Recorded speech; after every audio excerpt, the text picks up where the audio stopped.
Hi, I'm Kevin. Today we're fixing a caramelized butternut squash soup. This is the same soup that I prepare every year for both Thanksgiving and Christmas. It's smoky and creamy and it's scented with thyme leaves. Totally delicious. And the first thing you will need is a 3.5 pound butternut squash, peeled and cubed. And if you don't know how to peel and cube a butternut squash, be sure to watch the video I made the other day. I'll link it above or below. Also, preheat your oven to 400 degrees Fahrenheit. Now give the butternut squash a quick drizzle of olive oil and then toss the cubes so all of them are glistening with oil.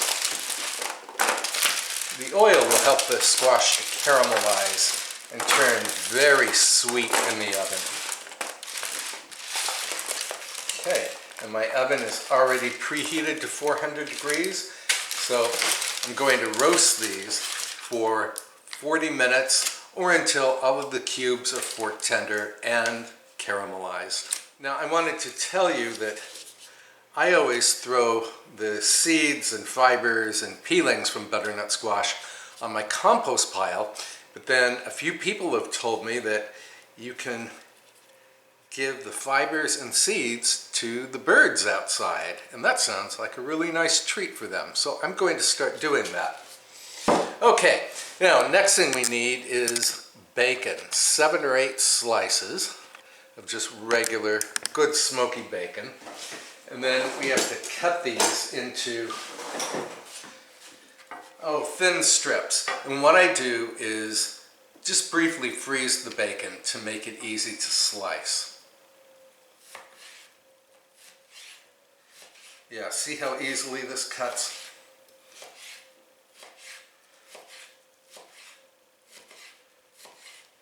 And you don't have to do any fancy cut, because this soup will end up in a blender when it's all finished. It's good. It's a pureed soup. Okay, set these aside for a moment, and then we need to chop up 2 large onions. And I'm using white onions, but you could use yellow onions. It really doesn't matter. And if you've never chopped an onion in your life, this is how you do it. Cut off the top and a little tiny sliver from the bottom.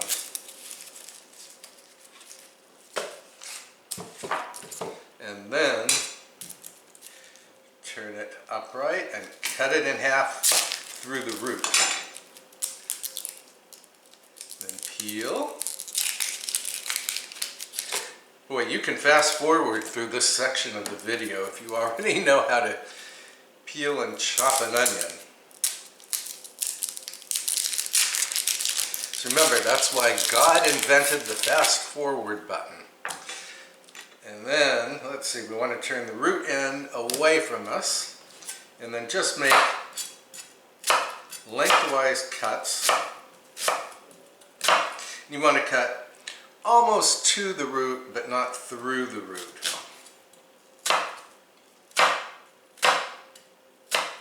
And then turn the onion this way, use a claw grip, and just make crosswise slices.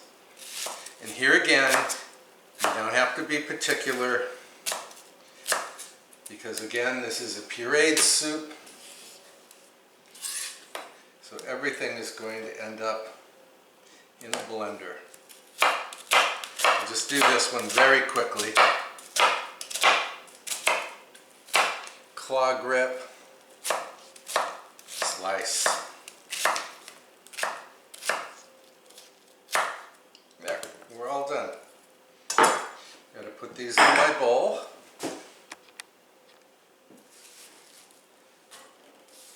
And then I'm going to move you over to the stove.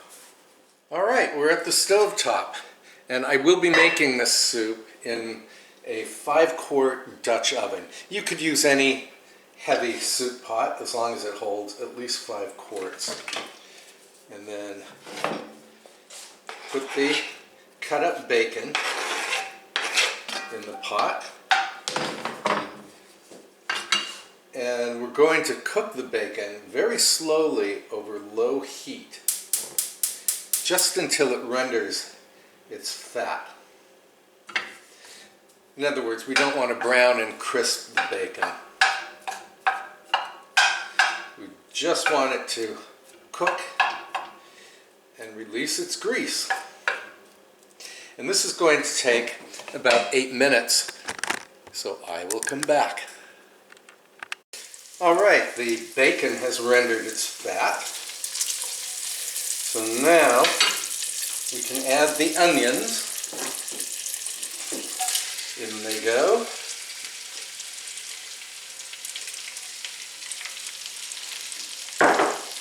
And I'm also going to add a ½ teaspoon of salt, and I may end up adding more salt later on. We'll have to taste it. I'm also going to add some grinds of black pepper and about a teaspoon of dried thyme leaves. You can add fresh thyme if you'd like. I happen to love thyme. I love the scent. I find it very calming. Now, to avoid cross-contamination, I'm going to use a new spatula to stir this in. And remember, this pot is over low heat. Low and slow is the rule for this soup. And then cover the pot and let the onions sweat until they're soft. That's going to take about 20 minutes, so we will be back. All right, the onions have softened, and boy, does this mixture smell terrific. Again, it's scented with thyme. So now I need to put the bacon and onion mixture in the jar of my blender. And I'm using a Vitamix blender here.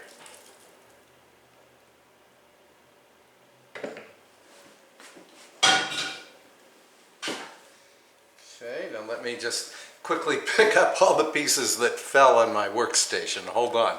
Of course, you won't make a mess when you make this soup, right? I was going to ladle the onions and bacon into the blender, but thought it would be faster to just pour them. All right, and then I need chicken stock. And we will be using a total of 5 cups of chicken stock. And this is organic stock from free-range chickens. And it's low sodium. So I'm going to add 1 cup to the onion mixture. Pop the lid on. And then I'm going to puree this mixture just until it's smooth. And so I don't subject you to a lot of noise. I'm going to do it off camera. Also, I'm going to clean out and dry the soup pot. All right, we're all pureed here, and I should mention that the reason you want to wash out the soup pot is because we are going to return everything we puree back to the pot. And since this is a very tidy soup, we don't want any bits of bacon or onion in here. All right, so I'm going to add the pureed bacon and onion to the soup pot. And then I have to fetch the butternut squash. That's a real close-up. And speaking of close-ups, here is the butternut squash straight out of the oven. And it is fork tender, and it is beautifully caramelized. Should be very sweet. So now I want to put the squash in the blender.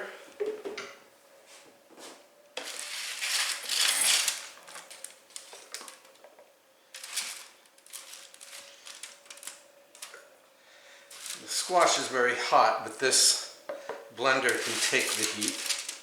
Also, I'm going to cool off the squash by adding some of the chicken stock. And by the way, this is the squash that I grew in my garden over the summer. It was a very good summer for butternut squash, I'll tell you. Okay, and I probably don't need all of this squash, so let me get this pan out of the way. Yeah, my squash actually weighed 4 1/4 pounds, and you really only need a 3.5 to 4 pound squash. So now I'm going to add, about a cup or so of the stock. And then on goes the lid. And then have to puree this until it's smooth. This will take about 30 seconds. Okay, let's have a look. Oh, smooth. Perfectly pureed. All right, back to the stove.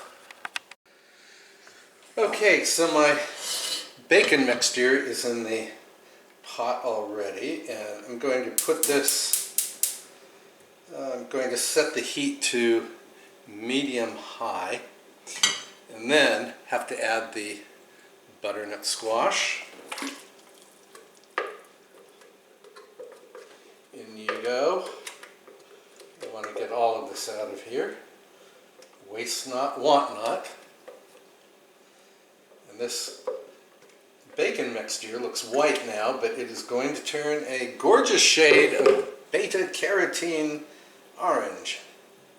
Beta-carotene is the chemical that is in carrots and sweet potatoes and all winter squash. It's what gives it that beautiful orange color, and it's very healthy. Just stir that in, and then I'm going to add about a half cup of medium dry sherry. And there is no substitute for sherry, I'm sorry. So if you can't have sherry, well, I don't know what to tell you. And I may very well be adding more sherry later on. We shall see. All depends on the taste. And the sherry is going to give the soup a beautiful, warm perfume. We're going to bring this to the boil, and of course the alcohol, at least most of the alcohol, will boil out. So you're certainly not going to get drunk on this soup. Okay, I'm also going to add the remaining chicken stock. And again, that was 5 cups in total for the stock. Stir that in. And if your soup is too thick, you can always add more chicken stock. Or you could add more sherry. And then I do want to taste this to determine whether or not I need to add more salt. Yes, I do. I'm going to add another half teaspoon. Yeah, when you cook, always taste. Because you really don't want to serve something and then say, oh no, I should have added more of this or more of that. So do your tasting in the kitchen. Don't wait until company is eating your soup.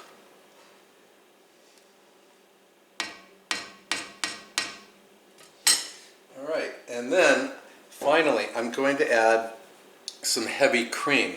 Now if you were going to freeze the soup, you would not add the cream until after you had defrosted and reheated the soup. But since I'm going to put my soup in the refrigerator, I'm going to go ahead and add the cream now. About 1/3 of a cup. can always add more if you like.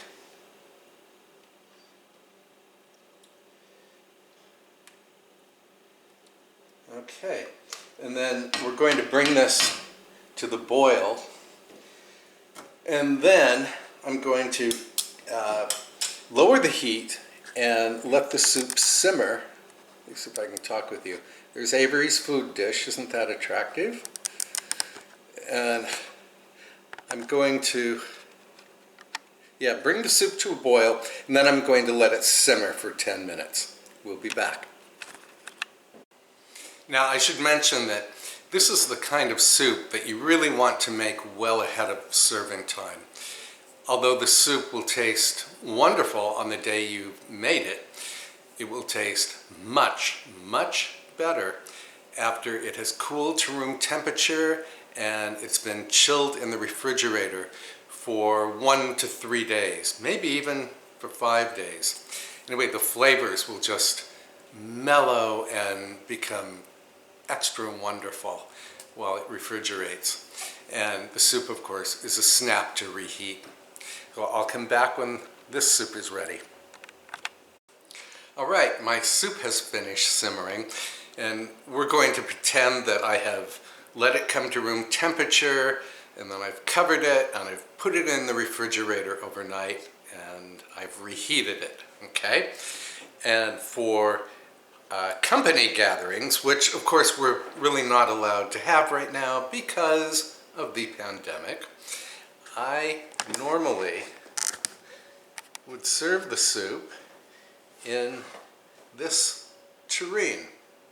Or at least I would put the soup in the tureen, and then I would ladle it into these little two-handled bouillon cups as a first course. Now for lunch or a casual dinner, I put the soup in a large bowl and give it a drizzle of heavy cream.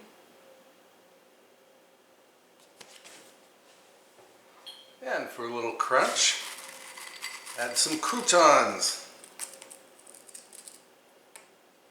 And for breakfast, let me tell you, the soup is incredibly good, cold from the refrigerator. Let me show you how I serve it for breakfast. Yeah, for breakfast, I just put the soup in a mug and then add, if I feel like it, a little splash of cream. We're going to pretend this soup is cold. It's actually still piping hot because I just made it. And then can have a taste.